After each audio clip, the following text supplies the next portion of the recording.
Good morning. সকালবেলা চলে আসলাম ছাদে আর এসে একটু গাছগুলো দেখছিলাম কেমন কি আছে।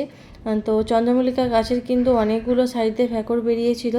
এখন বাজে 6:45, এখনই কত রোদ উঠে গেছে। তো বাইরে পরিবেশটা দারুণ লাগে। সকালবেলা একটু ছাদে এসে আমি একটুখানি ঘুরি, দারুণ লাগে ছাদে এসে একটুখানি ঘোরাফেরা করতে। তো এবার চলে যাব সানভিকে তুলবো। আজকে সানডে, বাট সানডেতে প্রচুর ব্যস্ত থাকি। তো এখানে এসে আমি ফ্রেশ হয়ে নিয়ে থাইরয়েডের ওষুধ খেয়ে নিলাম। একটু কাতলা মাছগুলো ফ্রিজ থেকে বার করে ভিজেতে দিয়ে দিয়েছি। যে করবো দই কাতলা আর মাশরুমের তরকারি। আর এখানে তুতুকে একটুখানি খেতে দিয়ে দিলাম।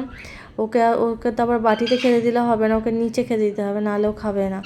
ওকে দিলাম একটু মাশরুম আর একটু কর্ন। তো মহারানী এখন বসে বসে খাচ্ছে। এই যে সাংভি এবার ঘুম থেকে উঠে পড়েছে। তো ওকে এবার একটু ফ্রেশ করবো, স্যার চলে আসবে পড়াতে। তো আমি এখানে মাশরুমের ঝালটা বসিয়ে দিয়েছি। সাংভিকে নিয়ে চলে এসেছি এখন ডান্স ক্লাসে।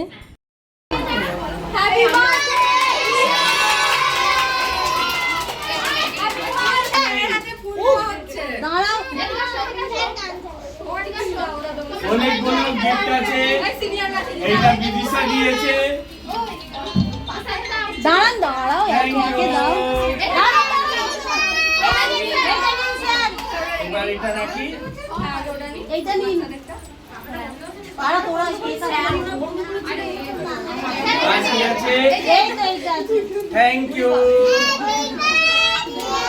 Thank you, thank you. এবার এটা হ্যাপি বার্থডে।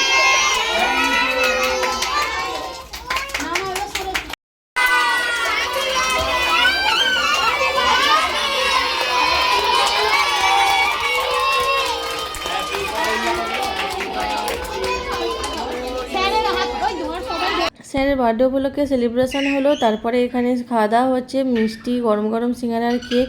তো খাওয়া দাওয়া করে আমরা চলে গিয়েছিলাম, বাড়ি যাচ্ছিলাম। বাড়ি যাওয়ার পথে আমরা পঞ্চায়েত দোকান থেকে নিয়েছিলাম ফিশ ফ্রাই। তো আজকের মতো ভিডিওটা এই পর্যন্ত, দেখা হচ্ছে নেক্সট ভিডিওতে।